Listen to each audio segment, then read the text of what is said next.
We got people who are emotionally cracked up and broken because that's how they were raised.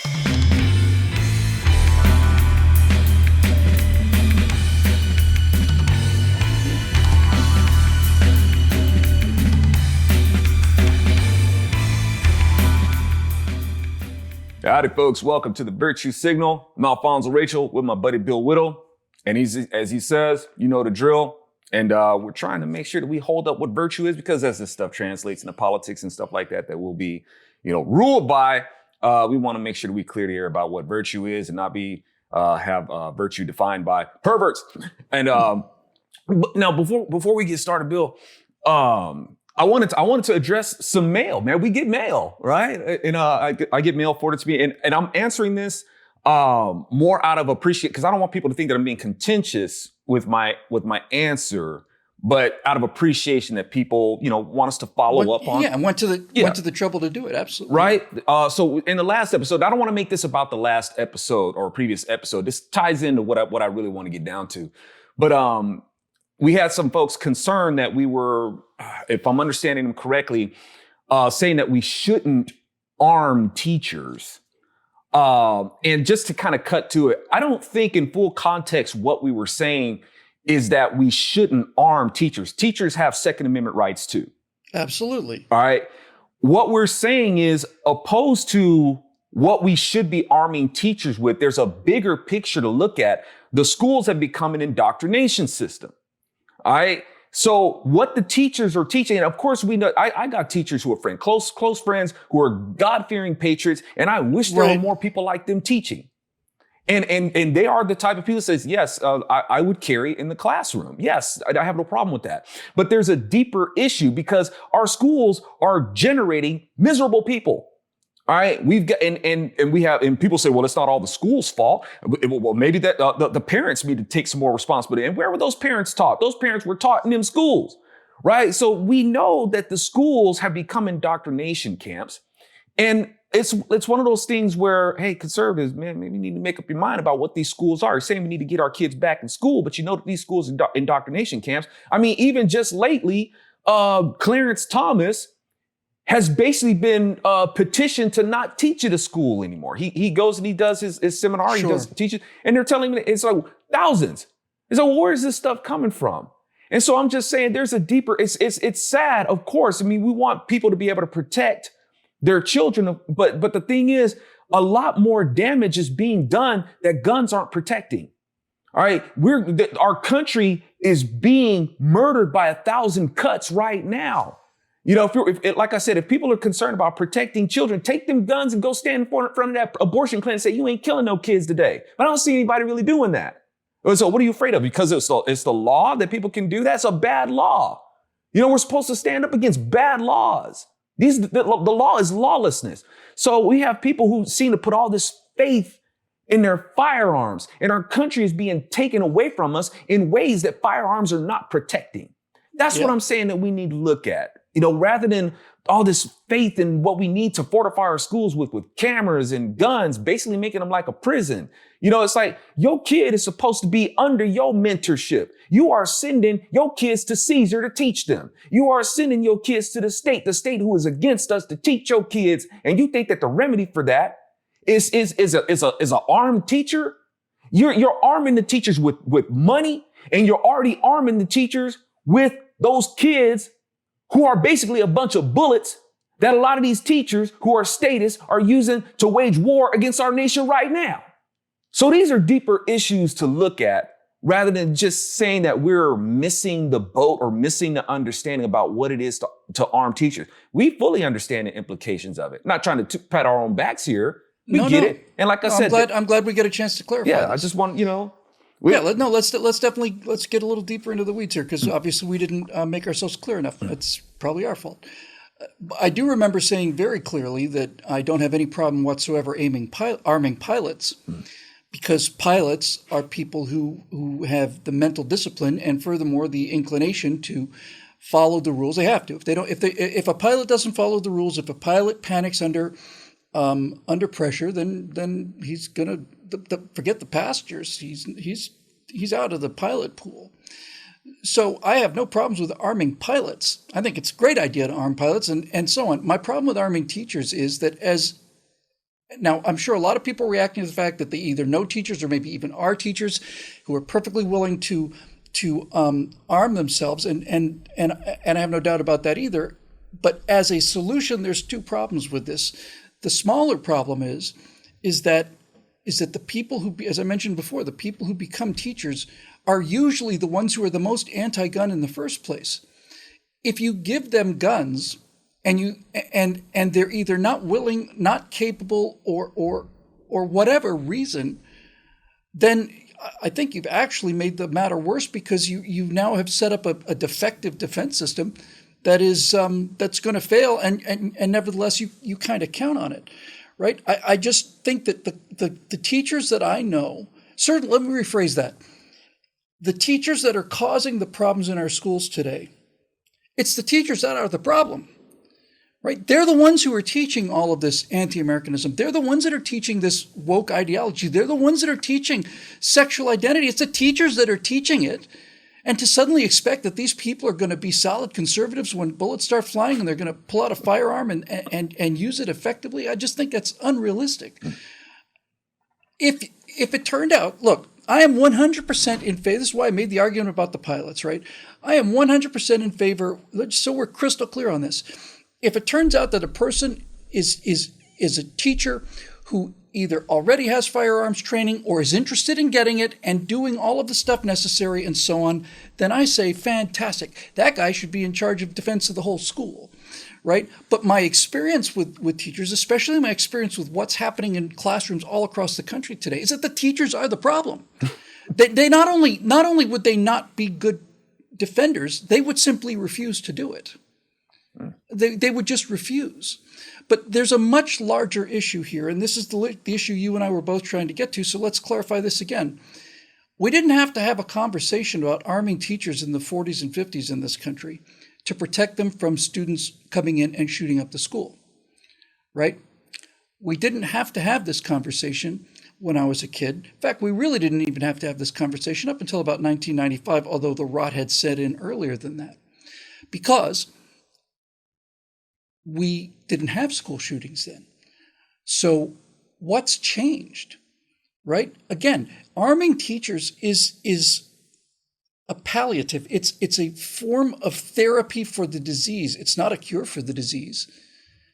It's a means of easing some of the symptoms, but the cause is what we talked about last time. It's the destruction of the family. It's the destruction of especially paternal guidance to the people that end up being school shooters.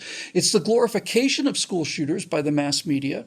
It's the fact that social media magnifies the power of social proof, peer pressure, by 5 orders of magnitude. Right? It used to be like, well, you didn't want to do something. If you're a teenager, you don't want to do something your friends think you're stupid about. Now you don't want to do something because the whole world will think you're stupid about it. That's how cancel culture works. So when we talk about the fact that arming teachers is not the answer to the problem, I wasn't saying, and I'm sure you weren't saying, that teachers who are capable of using a firearm in an emergency shouldn't be armed. We're not saying disarm teachers. We're just saying that this is not the answer to the problem. And even if it turned out that let's just say, for the sake of the argument, that we replace every single teacher in this country with a person who is either a veteran or something, and they have extraordinarily high levels of proficiency in gun usage. Let's just say we had nothing but NRA or weapons instructors teaching our schools. Yes, if a shooter appeared in the school, we would definitely cut down on the number of people who were killed, but the teachers with the guns wouldn't be able to respond to the shooter until he's fired off a few shots, right? Right? Indeed. I mean, you're not going to just take down anybody that walks into the school. So in order for this level of defense to work, you have to have had shots fired in the first place. And that usually means at least some innocent people are going to die. If you had a SEAL teaching every class in America, and somebody walks in and starts shooting up the school, 100% true that shooter's not going to get to 30 of those people, right? he'll get shots off because there's no way to respond until that actually happens. This is only to say that this idea of arming teachers is essentially a bandaid. And the reason I'm against it, I'm not against the bandaid. I'm not against it. I'm not against arming teachers. I just think it's not a solution. And the most important point here is if you believe that it's a solution, then you are putting your trust in a weak stick, and you're not getting to the actual problem. I think the way to look at this is to say arm whatever teachers are willing to be armed, willing to take the time to train. Maybe they already have firearm experience, own their own guns. Fantastic. Neither one of us ever said, no, they can't have guns in schools. We never said that. What we said was that most of the time the teachers are ideologically the problem in the first place, that the kind of teachers we have. Now, look, I think what really happens when people heard that, Zoe, and the reaction we got in the comments is that I think many of us, people about our age, think back to the teachers that we had and thought they would have been able to defend the classroom. They probably would have. But look at what the teachers are today. When you see these pink-haired creatures with nose rings talking about how upset they are that they don't get to talk about their their lesbian relationships with their partner in front of the kids, that's what teachers are today. Mm-hmm. That's who they are. Those people are not only going to be capable of handling a situation like that. I wouldn't be surprised if they were on the shooter's side. Honestly, I really don't. So when we talk about this, we need to be clearer than I guess we were last time. I've had many teachers who I would absolutely trust with a weapon and trust to have in the school, and having an armed teacher is better than not having an armed teacher if the armed teacher is capable of using a weapon both physically and psychologically. Most of them are not, but that still doesn't get around the main fact that armed teachers don't respond with firearms until shots have been fired, and we should be dealing with why shots are being fired in the first place, because that's what the actual disease is.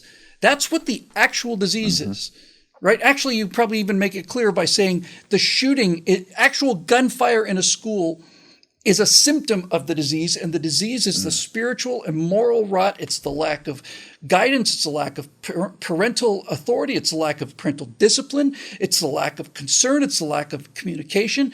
It's all of it. That's what the problem is, and that's what's changed. 24 hours news cycles have changed. Now, I'm not saying there weren't disturbed people before this, but my point has been many times that if you had a kid who was a potential mass shooter in the 50s, let's say, that didn't happen in the 50s. Really, it just didn't. And the reason it didn't happen was because in the 50s, you had the means of either disciplining this kid, or he would have counseling with his church, or he'd have counseling with good teachers, or most importantly, he almost certainly came from a family with two parents, mom and dad. He had somebody to talk to. He had family, he had brothers and sisters. And all of these social support mechanisms that gave us a civilized society are unraveling. And putting guns in the hands of teachers is not going to solve that problem.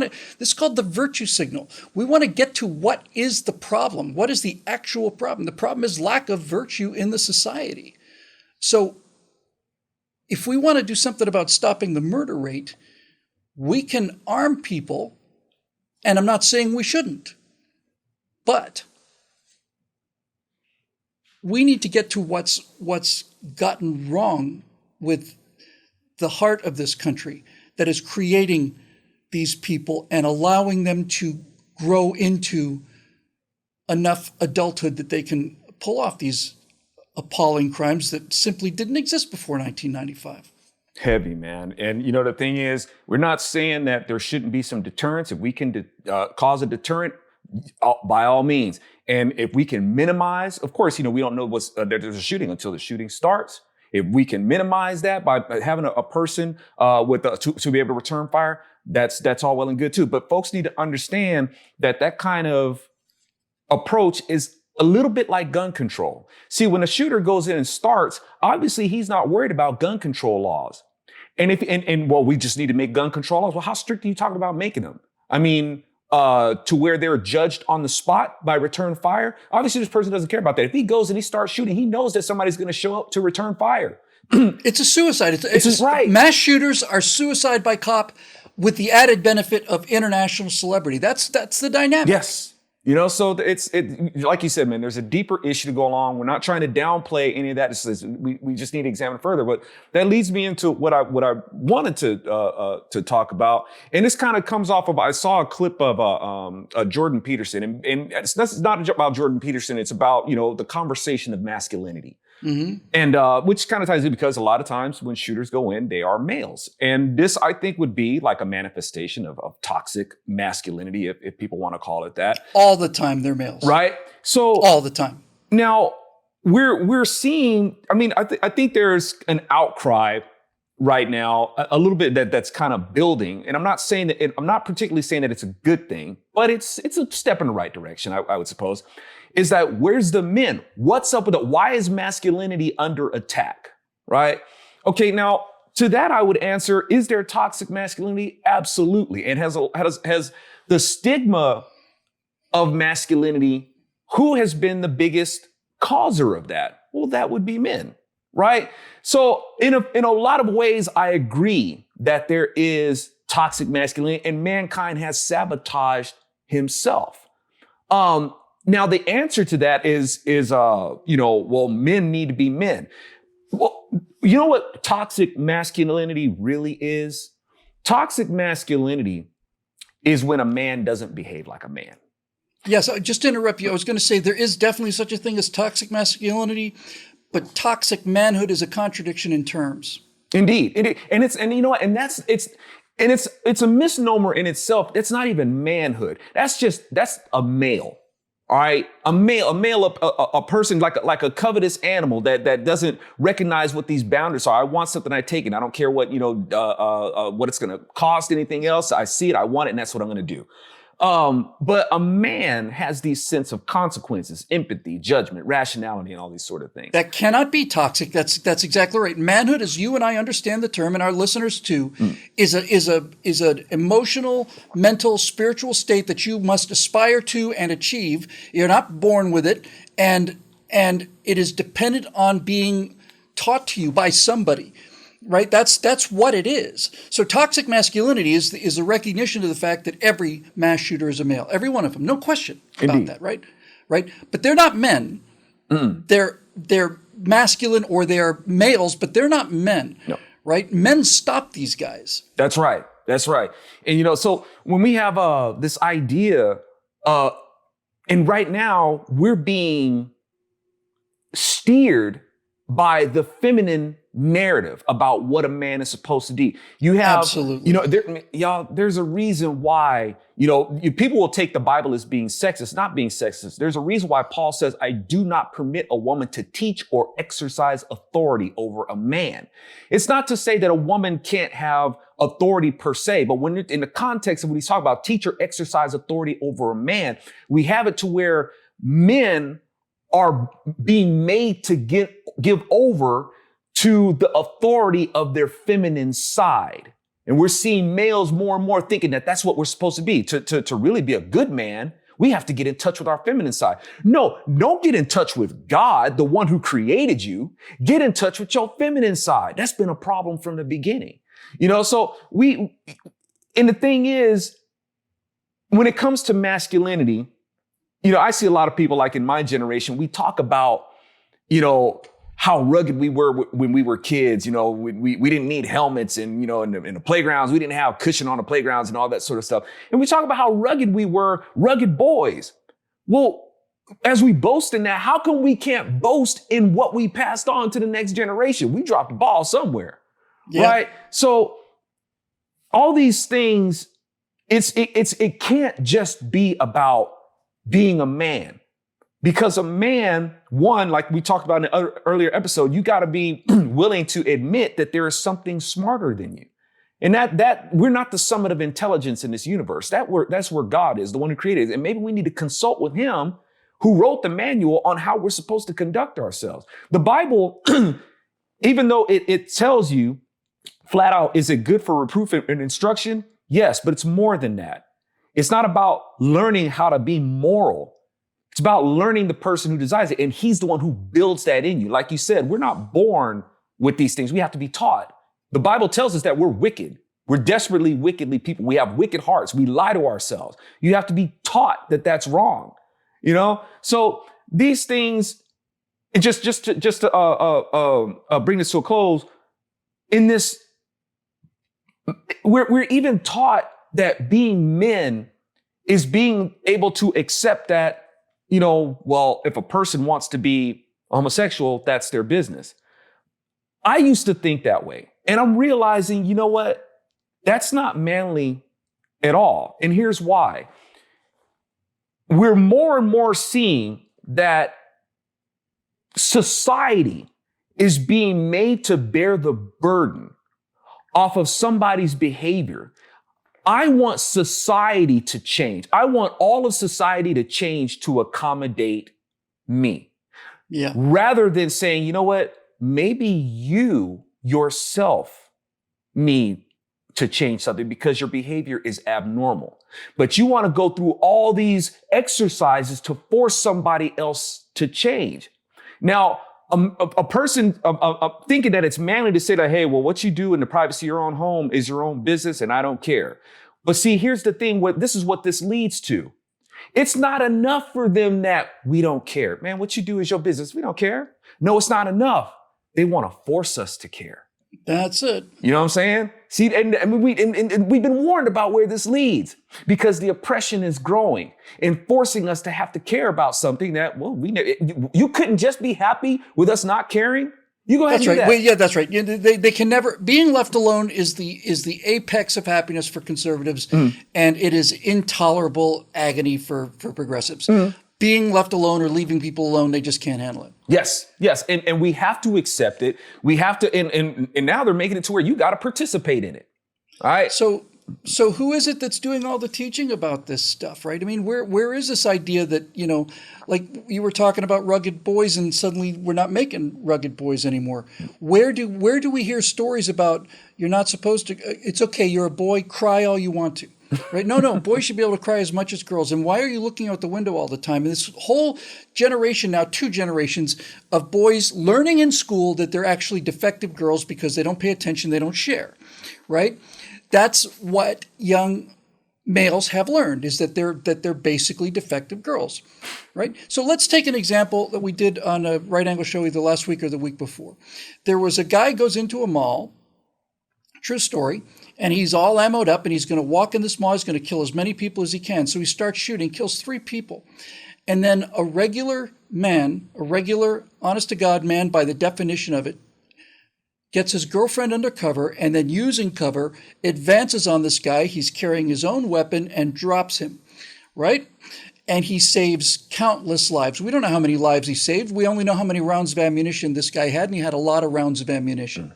Right? So we look at this and we celebrate it. We celebrated it on the Right Angle show, and we're right to celebrate it because the fact that that guy stood up and did this is our entire theory of what manhood is. But what we're not dealing with in that case is the pathology that caused the guy to go in there in the first place. 3 people died. Yes, without this man, it would have been 30 people or maybe 300. Who knows? Yes, this man deserves to be celebrated. Yes, it was heroic. I don't mean to take anything from him. On the contrary. But that's not the problem. If everybody in the mall, we talked about this just a minute ago, if everybody in the mall had been carrying, then the guy would have gotten off a few shots and maybe he would have only killed 1 person. Maybe he wouldn't have killed anybody. Maybe he would have been gunned down before he had a chance to hit people. But that's not the problem. The problem is that people are going into shopping centers meaning to kill people. That's the problem, right? We didn't have that problem before. And when we talk about, since we started this with arming teachers, I wanted to mention this last time and I didn't. I don't know how older people know this, but young people be amazed at this. The first real mass school shooting was before Columbine, right? It was, I want to say it was 1964. when a former Marine went to the top of a bell tower at the University of Texas and started shooting. And he killed a bunch of people. I don't know how many it was, but it was like 12 or something like that. And when he opened fire, he got a lot of people. You know what happened after that? So I'm not making this up. This guy's up there in a bell tower, right? Just picking off people. He was a very good shot. And then the teachers, sit down out there, folks.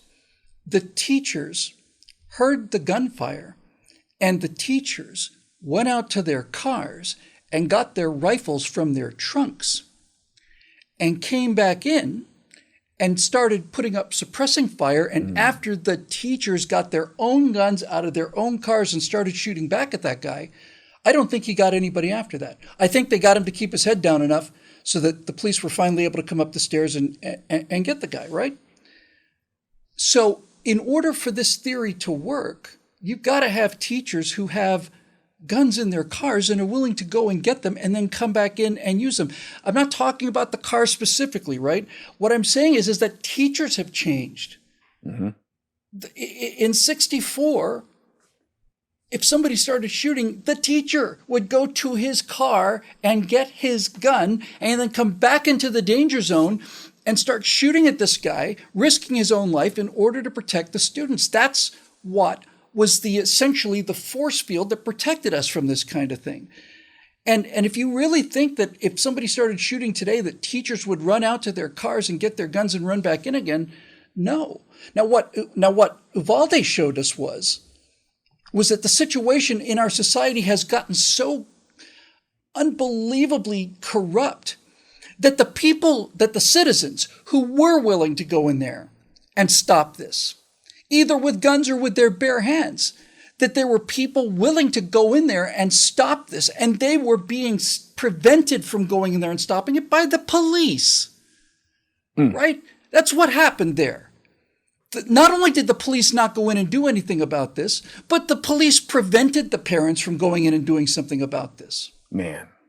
And I think the only reason that the guy who got the shooter was these two guys who were border officials. I think the only reason they were able to get in there in the first place was because they could show a badge. But the reason they were there was because one of these guys' wives called him and said, hey, we got an active shooter here. He was a 40-minute drive away, Zoe. He jumped out of the barber chair, got into his car. I think he borrowed the barber's gun, as a matter of fact. Drove 40 minutes, got there, went in and put an end to the situation. Parents were screaming and they were being arrested because the parents were willing to go in there, armed or unarmed, to stop their kids from being murdered. And the police prevented them from doing that. That's the problem. Man, and even right? after that's the problem. Even after a 40-minute drive, still nothing. Oh my goodness, man.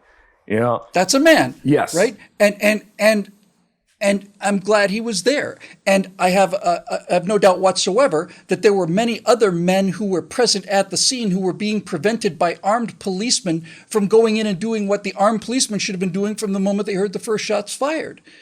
But that's the deck. That's the deck that we're playing with now. And to think that there's a solution to this problem by arming teachers is, as you said, it's not to say that there's not a benefit to it, but it is a grave mistake to put your trust in that when that is not the problem. That is a Band-Aid that limits the damage. And if you concentrate on the Band-Aid and think you've got the problem solved, then you not only don't solve the problem, you allow it to get worse because, once again, we're not addressing the root causes of these issues. We're not addressing what's really, really wrong. We're just addressing what we can do to mitigate the casualties. And you and I and the entire purpose, this show is a philosophical show. It's about philosophy, right? And neither one of us said that we are against any practical measure to mitigate the damage. But what we're saying is that mitigating the damage is not what we should be concentrating on. We should be concentrating on what we have to do to create a society where these things are as scarce as they used to be when most of us grew up. Absolutely, man. And, you know, and when people ask, like, when did this start to happen? Is it just coincidence when, you know, when it was decided that, you know what, Christianity isn't welcome in school, right? You keep the Bible out of school. We're going to go ahead and scrutinize. And the Lord himself even says, test the spirits, man. Go ahead and try me. Try me. You're going to find the truth. But you have people who would rather assume to try to test God to prove that he's invalid, non-existent, or whichever. The more that took hold in the schools, the more we started losing what the teachers were supposed to do. The more we started losing the students. You know, even our colleges, our most prestigious colleges, they were founded for literacy in teaching the word of God. Harvard, you know, that's what they were for. But they've been overrun, taken over. We weren't supposed to let that happen. But when people decided that, you know, I'm too smart, and we've got people who are out there too smart for their own good. I tried to be one. It's like, and I'm looking back at it and saying, man, there's a correlation here. And I'm looking at the word of God, and it reads us, and it warned us. This is how this stuff is going to go down. So in terms of masculinity, as I said earlier, toxic masculinity, you know, these women or feminist minded, they're looking at man as if being a man is the problem. It's not being a man that's the problem. It's not being a man. And they want us to be everything but men, even if it means becoming women or getting in touch with our. That is definitely going to be toxic. It's really toxic when you take a man and you pump him with poisons to help him assume that he can become something else. That's toxic. Right. And most of us know the names of the Columbine shooters. I've made it my policy forever to never mention them by name, but we know the name of these two young mass murderers. And they were born within a couple years of Roe v. Wade. So all of their lives, one of the things that they've taken in, I'm not saying this was taught to them, I'm just saying it was part of the atmosphere that they breathed, was that human life, that there was no sanctity to human life, and that it was something that was essentially disposable if it was inconvenient. That's what they grew up in. And it's hard for me to imagine that I'm not saying it didn't have an effect on them directly. I'm just saying when that's in the culture, right, that you're not a person until you're born, and in some cases, as far as the left is concerned, even a little while after that.